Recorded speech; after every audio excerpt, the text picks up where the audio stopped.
Okay, my third point, last point. Really, it's about networking. Okay, we talk about the 6 degrees of separation and things like that. Twitter is putting you, it's breaking down all these barriers. It's going down to 5, 4, 3, 2, to just 1 degree. Okay, a few points is, of course, cutting through personal space. There are a few of you in here. I can see that I have never met you before, but I have communicated with you via Twitter.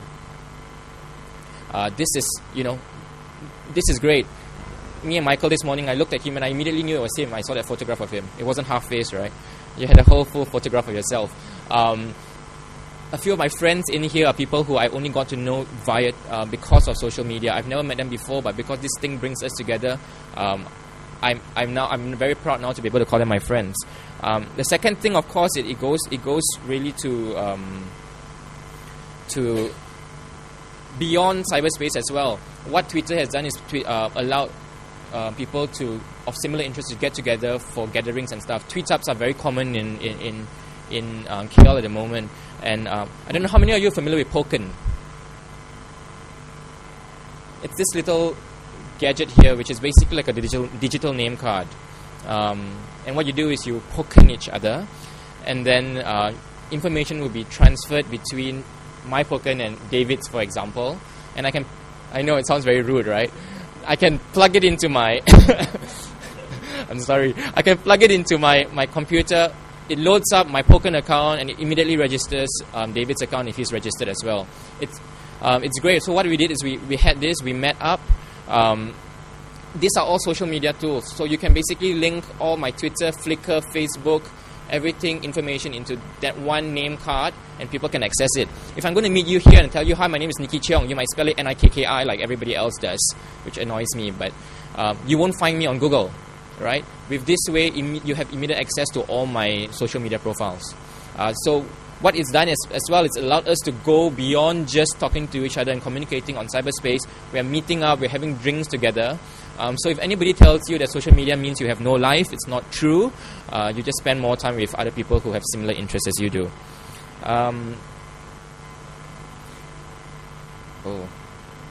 Something went wrong. Okay.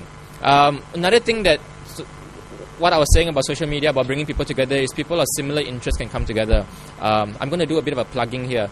We're organizing a festival, which is a global charity event, of course mobilized by Twitterers. It's 2-tiered. Once in February, where they get the whole world, Twitterers around the world, to mobilize for a single cause. This year it was water. And then the festival local in September, which what people do is each city chooses their own causes. So there's a few of you, David and me and a few friends, we are organizing this. But what it's done is, most of the people who are on the organizing committee, I had never met or knew existed until Twitter. And most of them I had never even seen them until the first meeting we had after we agreed to work on this together. It brings people of similar interests together, whether you're interested in cars, whether you're interested in news, whether you're interested in mobile phones or comics, for example. It's a great platform for you to find your niche markets for your personal self, which of course translate for you guys, especially as PR practitioners and marketeers. Imagine what you can do for your brands.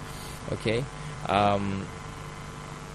Then of course, because it's so much part of my life, I try to make it part of my work as well. Someone messaged me a few days ago and said, how do you have a full-time job, organize little events and things like that, and still have time to Twitter and Facebook so much? Okay, it's because I do it on the go. I'm on it all the time, and I try to incorporate it into almost every facet of my life. So with work, what we do at the Star as well is we try to incorporate all this, and with Rage, the news section that I specifically work with, we don't just use them as a tool to disseminate and engage our readers, but we actually use the features to try and to spread our news and stories and things. If you see this one up here, it's a blog. What we get to do is, and I consider blog social media tools as well, some people don't, but what we get to do is we get to share with people things that we don't normally put in the newspaper. So if I was going to write an article about Manchester United coming to KL and play, what people in the papers don't see is that we got to meet them behind the scenes as well. So using the blogs, I get to share with the readers another part of our jobs as journalists, which you might not usually see. The other thing is with this, the one in the bottom right, I call it Twitterazzi. So it's kind of Twitter plus paparazzi. I'm a bit smart like that, so I play with words. Sorry. What we did is basically we stalk celebrities on Twitter and we find out what's happening with them. And then we source around the internet through our wire photos and things to find moments and capture it. So for example, if Andy Roddick was saying, I'm playing about to go on court right now, we'll Twitter about it and say he's about to go and play against, say, Roger Federer, and we'll be able to share photos with people of him actually playing, because he might not be able to share that with you. So we're using social media elements to try and make our website and make our work more interesting as well. The other thing that we did, of course, is using live blog chats, and we first did it with the American Idol finals last year, early this year, where in 1 hour we got 1,500 viewers coming in to just find out what I was thinking about the American Idol. I was just doing a live review, right? But basically they were engaging and they were talking to me. Since then we've done a few other things. We've done the Champions League finals, and the Star Online as well has brought in prominent personalities to engage with people through social media, through a live blog chat.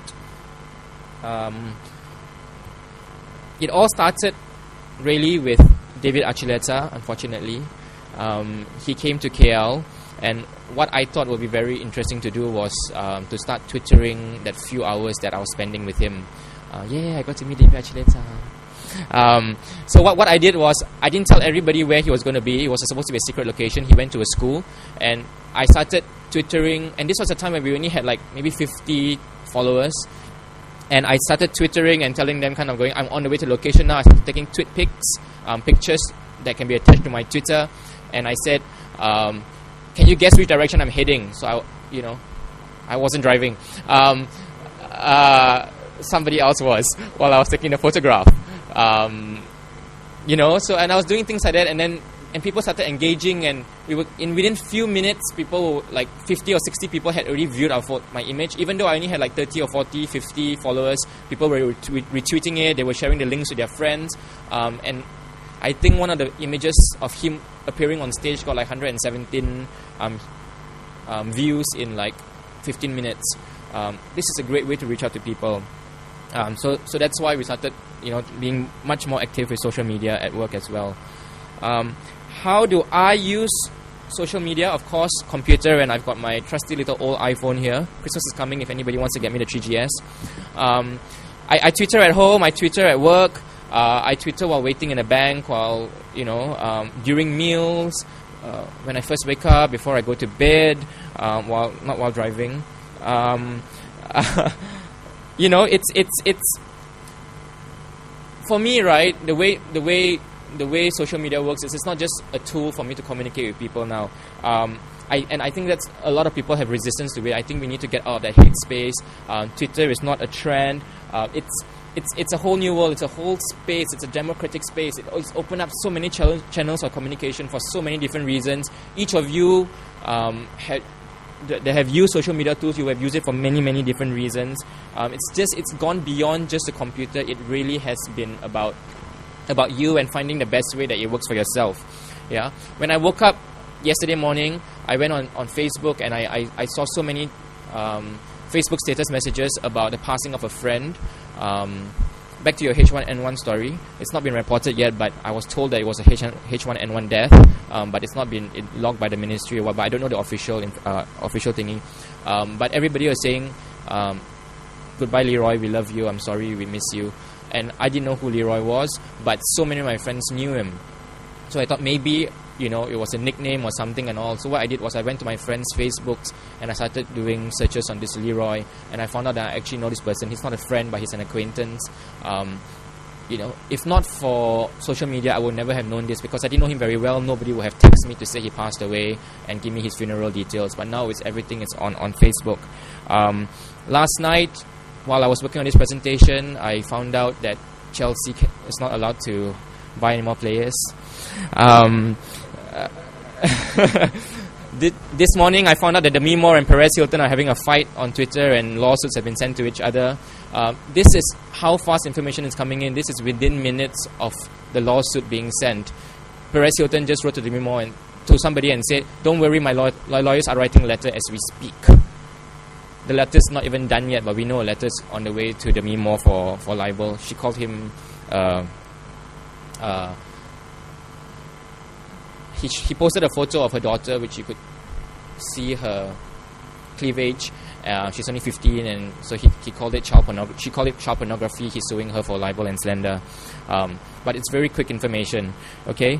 How many of you are not on social media at all? Like, you don't use any of the social media tools?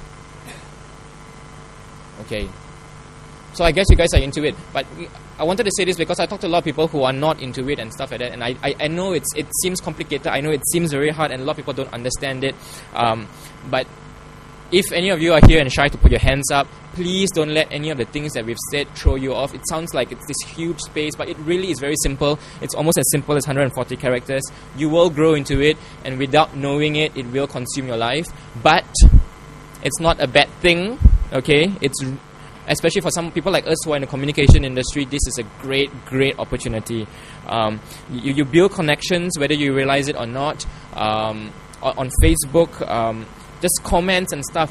I can know whether you're having a good day or a bad day. My colleagues know not to bug me if they see a Facebook status going, "Nikki woke up at the wrong side of the bed this morning."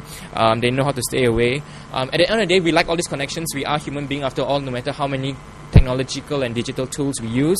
And I think because of this human connection, because it might seem very sterile because it's all text and things, but there is a very strong connection, even with people that you might not know personally. But come on, if somebody's having a bad day and somebody says, someone just passed away, you immediately feel sympathetic for them, even though you don't know this person. And on Twitter, you will maybe send your condolences and everything, even though you've never met this person. This is the reason why this connectivity, I think, is the reason why social media is so popular. And this is not a fact. It's not a trend. And I want to emphasize this because a lot of people keep coming to me going, "So when is Twitter going to go?" Twitter might not exist in 5 years' time, but something else will, and it will be better than Twitter. I can assure you that. So with that,